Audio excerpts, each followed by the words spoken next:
Salut tout le monde, soyez toutes et tous les bienvenus dans cette nouvelle vidéo. Aujourd'hui, je vais vous parler du contexte politico-religieux qu'il y avait lorsque Jésus était adulte. Politique, il y en a déjà pas assez à la télévision, à la radio autour de nous.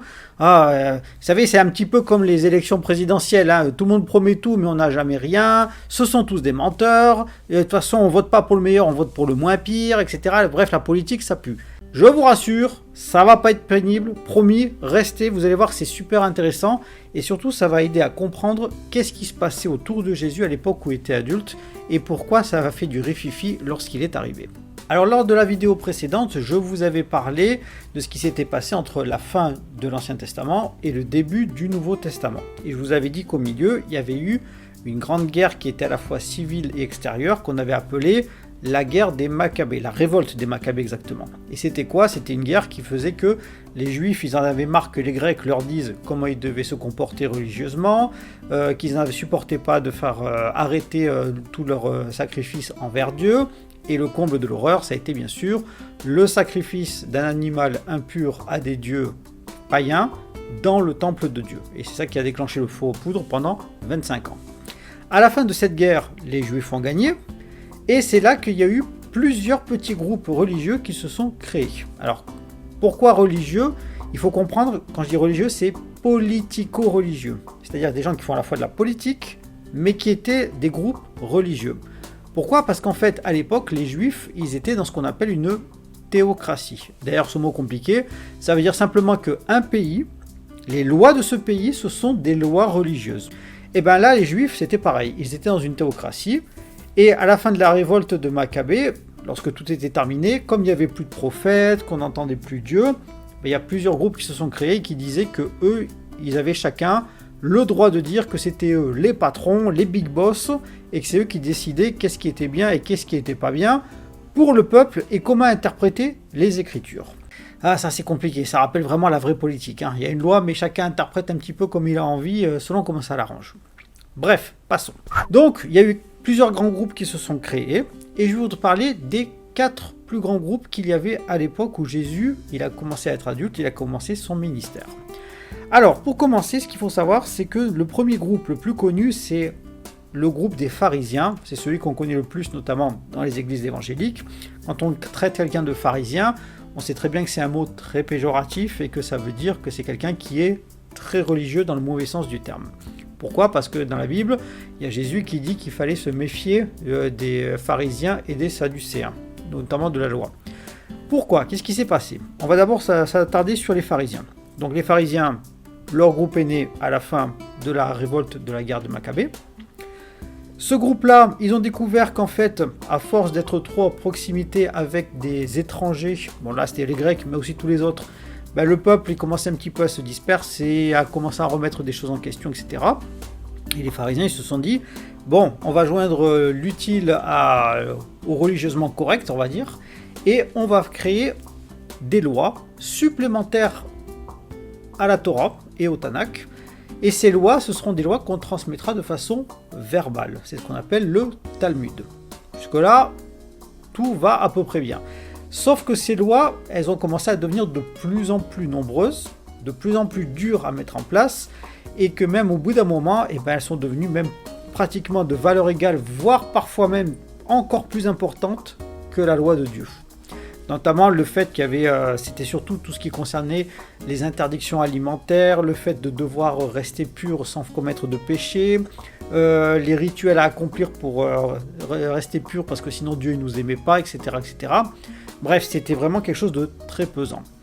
Pour que les pharisiens puissent arriver à faire ça, c'était très simple. Si jamais ils découvraient qu'il y avait des personnes qui ne le faisaient pas, tout simplement, on lui mettait la pression sociale, on le désignait en public comme étant un mauvais juif, on lui faisait payer des amendes, on lui obligeait à faire des sacrifices très coûteux et très nombreux au temple, etc., etc. Bref, la pression sociale, c'est vrai que c'est ça qui était le plus important, et bien sûr, Dieu n'est pas du tout derrière tout ça. Alors, on peut dire à l'heure actuelle que d'ailleurs, la plupart des rabbins à l'heure actuelle, aujourd'hui au XXIe siècle, ils sont issus des pharisiens. Pourquoi? Parce qu'ils pratiquent à la fois la Torah, bien sûr, les règles traditionnelles, mais aussi le Talmud. Donc voilà, on peut dire que les deux ensemble, Ce qu'on connaît aujourd'hui dans les synagogues, c'est un petit peu issu de ce que les pharisiens faisaient déjà à l'époque au travers de ces lois. Ça partait d'un bon sentiment, mais c'est devenu beaucoup trop important. Dieu et sa loi est passé au second plan, et surtout le gros problème, comme je disais, c'est que comme il n'y avait plus de prophètes et qu'il n'y avait plus de personnes pour interpréter correctement selon l'Esprit de Dieu les Écritures, là évidemment c'est devenu un problème, et les pharisiens en ont profité.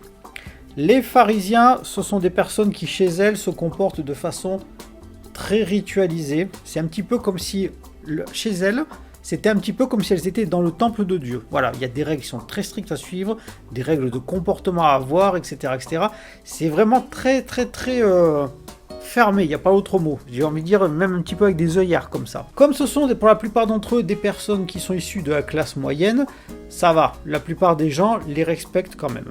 Il faut dire qu'à l'époque de Jésus aussi, les pharisiens, c'était le groupe politique number one qui était le plus important. Ça n'a pas toujours été le cas, mais à l'époque de Jésus, c'était le cas. Parmi les pharisiens les plus connus de l'époque de Jésus, bien sûr, il y avait Anne et Caïphe qui étaient connus, notamment dans le Talmud, même on en parle en disant que c'était des personnes qui s'enrichissaient sur le dos du peuple.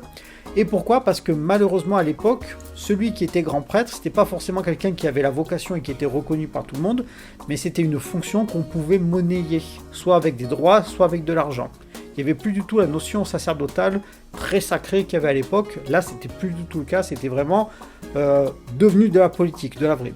Celui qui était grand prêtre, il ramassait un max de pognon à l'époque. C'était comme ça, et malheureusement, voilà, les pharisiens, ils étaient comme ça. Heureusement, il y avait aussi d'autres pharisiens qui étaient gentils et qui servaient vraiment Dieu. Je pense notamment à Nicodème, mais également Joseph d'Arimathie. Voilà, eux, c'était un exemple qui prouvait que tous les pharisiens n'étaient pas forcément des mauvaises personnes.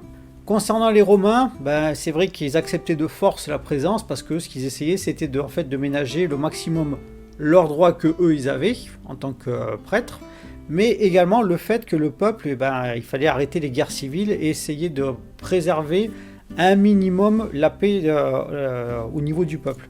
C'était un petit peu compliqué, les guerres civiles, elles étaient tout le temps là, mais eux, ils essayaient de faire tant bien que mal leur possible. Voilà, pour ça on ne peut pas leur jeter la pierre, ils faisaient quand même ce qu'ils pouvaient en fonction de ce qu'ils pouvaient. Néanmoins, lorsqu'ils pouvaient trouver un gros avantage à utiliser les Romains pour parvenir à leur fin, ils ne se gênaient pas.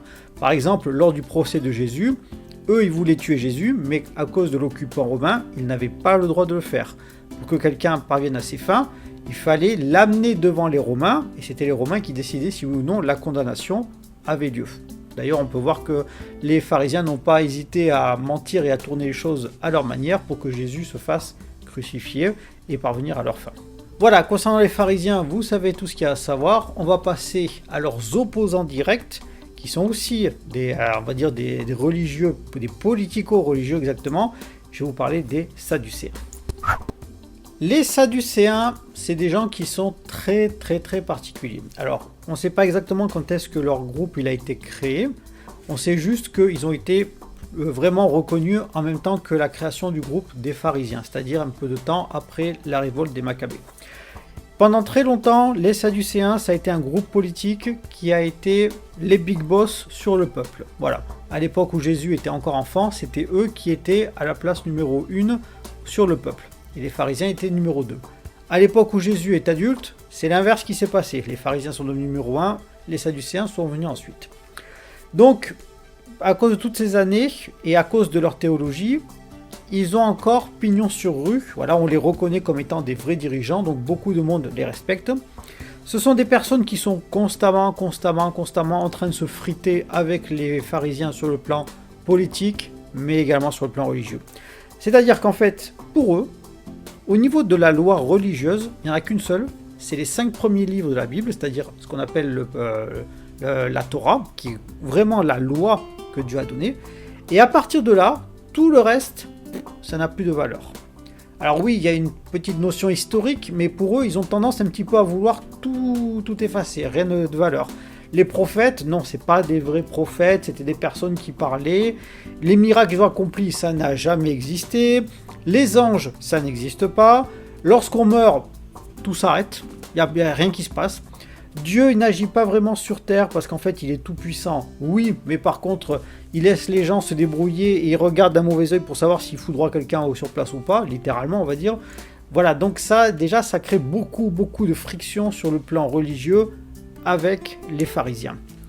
De plus, les sadducéens, contrairement aux pharisiens, ne croient pas du tout qu'un jour il y a un messie qui va venir. Pour eux, c'est niet.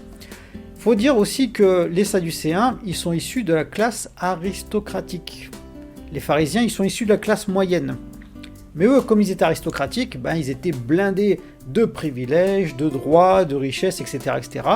Et d'ailleurs, très tôt, lorsque les envahisseurs sont rentrés dans le pays, ils ont fait copain-copain avec eux, histoire de garder un maximum leurs droits, leurs privilèges et leur argent. Ce sont également des personnes qui se cachent derrière une apparence très austère, très religieuse, comme s'ils étaient toujours, comme s'ils portaient la misère du monde chez eux. Mais en fait, en même temps, ça leur permet de un petit peu mieux dissimuler leurs vrais privilèges et leur réelle fortune. D'ailleurs, ce sont tellement des personnes qui sont religieuses qu'ils vont toujours chercher la petite bête chez les gens en disant t'as fait ça, t'as pas fait ça, c'est pas bien, hein, etc.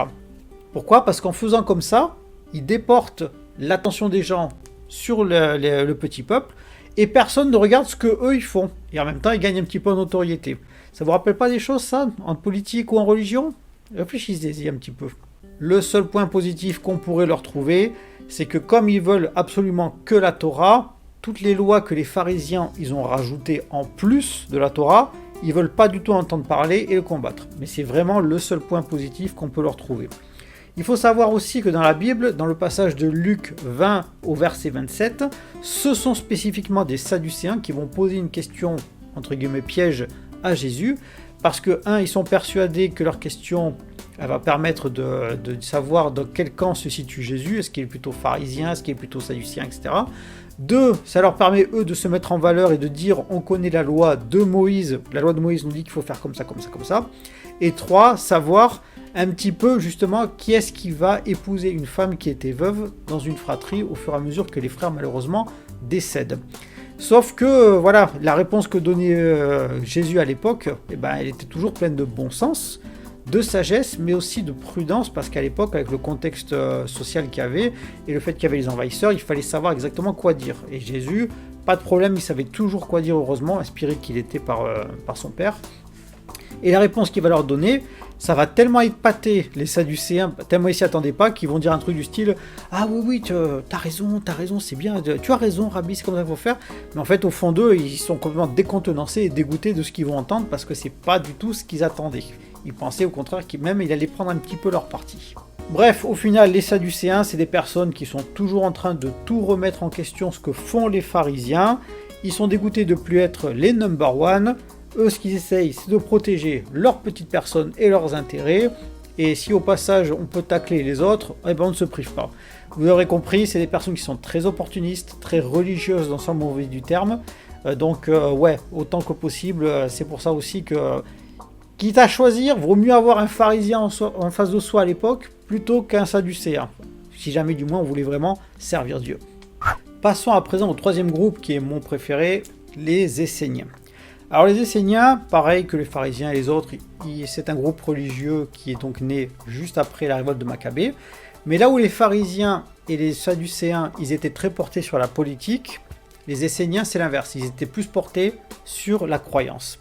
Et en fait, ce qui s'est passé, c'est que très rapidement, quand ils ont vu que les pharisiens et les sadducéens, ils se disputaient entre eux, mais que c'était juste pour leur petite personne et leurs privilèges, les Esséniens, ils ont fait un mouvement de recul en disant « Mais nous, on veut rien avoir avec ces gens-là, c'est pas possible, ils sont trop compromis, trop corrompus moralement, on ne veut rien avoir à faire avec eux, du coup, on prend nos clics et nos claques et on s'en va. » Et du coup, les Esséniens, ils sont tous partis vivre dans ce qu'on appelle les lieux déserts, c'est-à-dire des lieux très retirés, alors soit dans des cavernes, soit dans des petites maisons très chiches.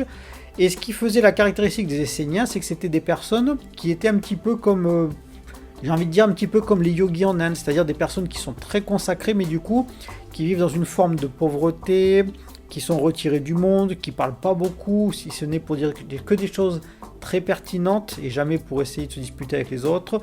C'est des personnes qui jeûnent très souvent, qui sont très portées sur la spiritualité, qui se font des rites de purification très souvent entre eux, qui ne se marient pas pour vivre leur foi à donf. Donc ouais, effectivement, les Esséniens, eux, ce qu'ils veulent, c'est vraiment ne rien avoir à faire du tout avec ce qui était connu à l'époque sur le plan politique ou religieux, Et le fait d'être retiré, il disait voilà, comme ça on se consacre vraiment, vraiment, vraiment à Dieu. Alors du coup, ce qu'il y a de bien, c'est que d'un côté, ils étaient portés vraiment sur l'intégrité religieuse, donc ils vivaient une vie quasiment monastique, comme ça. L'inconvénient, c'est que du coup, par la sagesse qu'ils avaient, ils ne s'investissent pas beaucoup dans la politique. Et du coup, au lieu d'essayer d'apporter de l'équilibre entre les pharisiens et les sadducéens, et aussi du coup avec les romains qui étaient là, du coup ils disent non, on n'a rien à voir avec tous ces gens-là qui se débrouillent entre eux. Et du coup des fois, ils pourraient intervenir mais ils le font pas, c'est dommage. Comme les pharisiens, ils attendent aussi les Esséniens, donc la venue d'un Messie, ils disent qu'un jour il y aura un libérateur. Alors comment ils le savent, c'est parce qu'en fait ce sont des personnes qui sont des très bons copistes, des très bons scribes, c'est-à-dire des personnes qui recopient la loi, le Torah, le Tanakh, la vie des prophètes, etc., avec une très grande précision. D'ailleurs, tiens, petite parenthèse, la Bible ne parle jamais des Esséniens. Mais par contre, ce qu'on a trouvé comme parchemin dans les grottes de Qumran, en fait, c'est tout simplement eux qui avaient fait des copies. Et ils avaient laissé également des copies de leur mode de vie, comment est-ce qu'ils vivaient, etc., etc. Du coup, tous ceux qui sont encore dans le mode solo scriptura, seulement ce que nous dit la Bible, le reste doit être remis en question, là non, on ne peut pas du tout. Merci aux Esséniens d'avoir pu faire des copies de ces parchemins pour pouvoir, nous, au XXIe siècle, savoir exactement qu'est-ce qui s'est passé. Vraiment super. Les Esséniens, c'est donc des personnes qui sont très religieuses, et tellement religieuses que du coup, même en fait, elles sont considérées bien par le peuple, parce que donc elles sont très proches de eux, à la fois par leur mode de vie, leur pauvreté, etc., mais aussi pour leur côté parfois un petit peu trop ésotérique pour eux, voilà, un petit peu trop hermétique, voilà, c'est difficile de les suivre. En effet, eux, ils sont persuadés, les Esséniens, que si jamais ils étudient très attentivement les écritures de l'Ancien Testament, ils vont pouvoir, grâce à des exégèses, faire on va dire un petit peu des compréhensions très compliquées, qui vont leur permettre de deviner ce qui va se passer à l'avenir. Voilà. Il y a plusieurs historiens qui ont pu assister à des séances comme ça, ou des discussions, ou des séances un petit peu de prières très très fortes à partir des Écritures. Alors je pense que c'était mélangé aussi avec de la numérologie, avec des séances cachées. Vous savez que les symboles et les lettres hébraïques, c'est aussi des correspondances numériques, etc., etc. Je pense qu'il y avait un petit peu de tout ça qui était un petit peu, on va dire, un petit peu trop attrait à la numérologie. Mais par contre, ils étaient très très sincères, vraiment portés sur l'intégrité, et donc ça en fait le groupe qui est vraiment le plus proche de Dieu à mon sens. Il est fort probable que le prophète Jean-Baptiste d'ailleurs, il ait été en contact avec eux, parce qu'en fait il nous est dit dans ce passage de la Bible, exactement dans Luc 1, verset 80, Jean grandit dans les lieux déserts jusqu'au jour où il se manifesta à Israël. Alors du coup, on nous dit, puisqu'il était dans les lieux déserts, c'est marrant, les Esséniens aussi. Et on n'entendait pas beaucoup parler de lui. D'ailleurs, Jésus, il est fort probable qu'il n'ait jamais connu Jean jusqu'avant les périodes de son baptême. Et en fait, comme certains Esséniens le faisaient aussi, Jean il baptisait dans l'eau pour le pardon des péchés. Toutefois, Jean va innover parce que, contrairement aux pharisiens qui disaient qu'il fallait tout le temps se purifier par les mikvés, donc les puits de purification, Jean il disait, comme les Esséniens, on se baptise une fois, mais une vraie bonne fois, symbolique, très forte, une fois pour toutes, et le reste est en marche avec Dieu. Je vais vous parler maintenant d'un groupe qui est...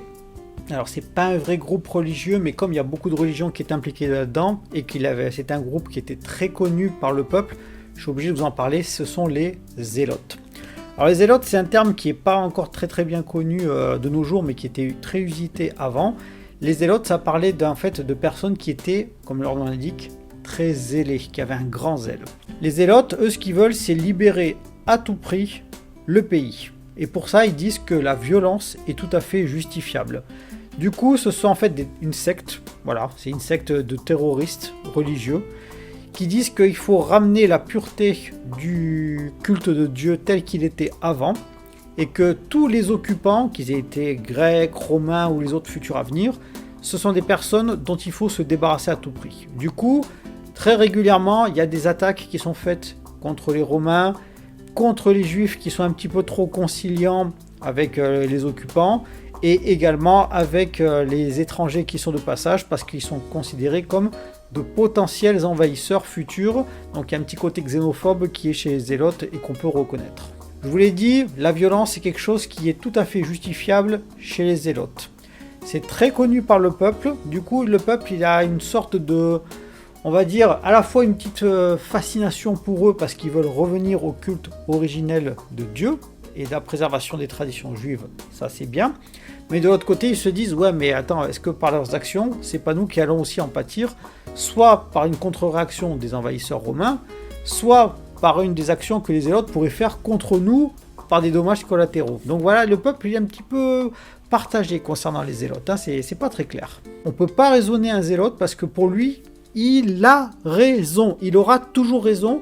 On ne peut pas lui faire entendre justement autre chose que ce que lui, il a en tête. Ça me rappelle un petit peu d'ailleurs l'état d'esprit qu'il y avait à l'époque de la révolution de 1789. C'est-à-dire que quelqu'un qui était suspect, c'était déjà presque un coupable. Voilà. Et alors à l'époque de la terreur, c'était pareil. Hein, là, c'était pire. Quelqu'un qu'on suspectait, c'est bon, hop, si on pouvait le guillotiner, on y allait. Ben là, eux, les zélotes, ils sont un petit peu dans cet état d'esprit. Quelqu'un qui est un petit peu trop compromis, ça y est, c'est déjà quelqu'un qui devient dangereux pour eux. Donc, faut plutôt faire attention quand on croise ce genre de personnes. Hein. Alors, naturellement, à cause de leurs actions, ils ne peuvent pas être reconnus réellement ni comme vrais groupes religieux, ni comme vrais groupes politiques, parce qu'en fait, on pense que ce sont surtout des terroristes. Donc, l'histoire d'être reconnu par les uns et par les autres, que ce soit les envahisseurs ou les pharisiens ou les sadducéens, c'est hors de question. De toute façon, les zélotes, c'est pas ce qu'ils cherchent. Eux, ce qu'ils veulent, c'est être libres à tout prix. À cause de ça, ils ont un zèle qui est démesuré. Et ce zèle, ils disent que ça va servir à montrer à Dieu leur dévotion et que ça va permettre d'accélérer la venue du Messie. Parce que oui, eux aussi, ils attendent le Messie. Mais par contre, eux, ils pensent que justement de faire des actions contre quelque chose qui n'est pas de Dieu, il n'y a pas de problème, ça peut être fait. Donc ça, on y va. Simon le Zélote, l'un des 12 apôtres que Jésus avait choisi personnellement, il faisait partie de cette secte. Ensuite, lorsqu'il a été vraiment revêtu de la puissance que Jésus avait prié pour eux, il n'y a pas de problème. Il a quitté la secte, mais on continue à l'appeler comme ça parce que voilà, il y avait toujours des idées un petit peu, pas extrémistes, mais limite, quoi. On va dire un petit peu limite, où eux, ils disaient, voilà, toi Jésus, oui, tu es le Messie, moi je te reconnais comme tel. Mais Simon, ensuite, il a arrêté d'être violent parce qu'il disait non, c'est pas possible. Je peux pas continuer à être un zélote et suivre Jésus. C'est impossible. Malheureusement, au XXIe siècle, il y a beaucoup de juifs ultra-orthodoxes qui sont animés par ce même esprit de violence qui se disent être tout à fait justifiables. On sait qu'il y a certains juifs ultra-orthodoxes qui passent à l'acte, hein, notamment... je sais que dans les infos, pendant un moment, on a vu quelqu'un qui a pratiquement poignardé et tué une personne parce qu'il y avait une gay pride qui était tout près de eux. Et eux, il y a l'un d'entre eux qui s'est donné le droit de pouvoir le tuer parce que c'était quelqu'un qui faisait du mal aux yeux de Dieu. Il y en a d'autres qui tuent des Arabes parce qu'ils disent que ce sont des envahisseurs. Donc du coup, pour se défendre, ils n'hésitent pas. Et en plus, ces genres de personnes-là n'ont absolument aucun remords. Et surtout, ils le font parce que... eux, ils sont très arriérés dans leurs idées, c'est-à-dire ils sont contre la laïcité mais d'une force incalculable, ils sont contre tout type de modernité, ils ne participent que très peu à la vie sociale et économique de leur pays. Bref, malheureusement, les extrémistes, oui, il y en a aussi chez les juifs. Donc au final, à l'époque où Jésus était adulte, il y avait le Sanhédrin, c'est-à-dire le conseil des personnes qui étaient assises au siège du tribunal, on va dire, du peuple, voilà, qui prenait des décisions. Et en grande partie, c'était seulement deux groupes, les pharisiens et les sadducéens, avec, parmi les plus nombreux, les pharisiens qui avaient vraiment la plus haute partie du tribunal. Alors, on va me dire, certes, il y avait aussi Hérode le Grand, qui était le roi. Mais simplement, c'était un roi fantoche. C'était un roi qui avait été nommé par qui? Par Rome. Et Hérode, lui, tant qu'il avait ses privilèges et qu'il était roi, lui, il s'en fichait complètement. Alors oui, on va dire, oui, mais il a embelli le temple, etc. Oui, mais c'était pour faire plaisir au peuple. En fait, lui, il n'était pas intéressé du tout par tout ce qui était religion, la croyance envers Dieu. Lui, ce qu'il voulait, c'était garder ses propres privilèges. D'ailleurs, le peuple lui-même, il disait, non mais Hérode, il est là parce qu'il a été placé par les Romains, c'est tout. Le reste, il n'en a rien à faire de nous. Et malheureusement, c'était vrai. Voilà, donc vous avez compris pourquoi est-ce que les pharisiens et les sadducéens, c'était eux qui dominaient principalement le Sanhédrin, et qui étaient en fait les vrais dépositaires de la loi politique, et après religieuse, mais surtout la loi politique, à l'époque où il était adulte. Alors oui, c'est vrai qu'il y avait tout le reste à côté qu'il fallait prendre en compte, parce qu'il y avait encore des tas d'autres groupes dont je n'ai pas parlé, mais c'était surtout ces deux clans-là qui étaient représentés, et dans lesquels Jésus y taillait dans le tas, pas pour le plaisir, pas pour dire parce que vous êtes des politiciens, mais parce qu'en fait, les lois qui les imposaient étaient beaucoup trop écrasantes pour le peuple, et du coup, le peuple était dans une religion, ce qui était déjà beaucoup, et non plus du tout avec un cœur pour servir Dieu. Et Jésus disait que les grands responsables, c'était justement les Sadducéens et les pharisiens, parce qu'ils pressuraient le peuple avec toutes les lois qui étaient vraiment trop difficiles à faire. Du coup, on comprend mieux pourquoi Jésus, très régulièrement, il leur taillait un costard en public, et que les autres ne savaient pas quoi dire, parce que malheureusement, c'était la vérité. Et oui, voilà, la religion, c'est une chose, mais quand tu veux servir Dieu, c'est plus de la religion, c'est une relation que tu entames avec lui. Et du coup, dans ton cœur, il se passe quelque chose. Alors la politique... Je ne suis pas en train de dire que la politique n'est pas du tout indispensable, au contraire. Si nous sommes des personnes qui pouvons réfléchir, qui avons des avis, qui avons des préférences, on est déjà des êtres politiques. Ça, c'est clair et net. Je ne fais pas de la philosophie de bas étage, c'est la vérité. On a besoin d'être guidé. Et Dieu n'est pas un Dieu d'anarchie, c'est un Dieu qui est d'ordre, mais pas un ordre tel qu'on l'entend en disant tout soit carré, sinon ça va camprer, mais d'ordre de cœur. Si le cœur est là en premier, avec la volonté de le servir, tout marchera bien. Voilà, écoutez, en tout cas, c'était un petit peu long, mais j'espère que ça vous aura aidé aussi à apprendre certaines choses. N'hésitez pas d'ailleurs à me le faire savoir. Moi, d'ici là, je vous dis rendez-vous à la prochaine vidéo. Portez-vous bien, à très bientôt. Ciao.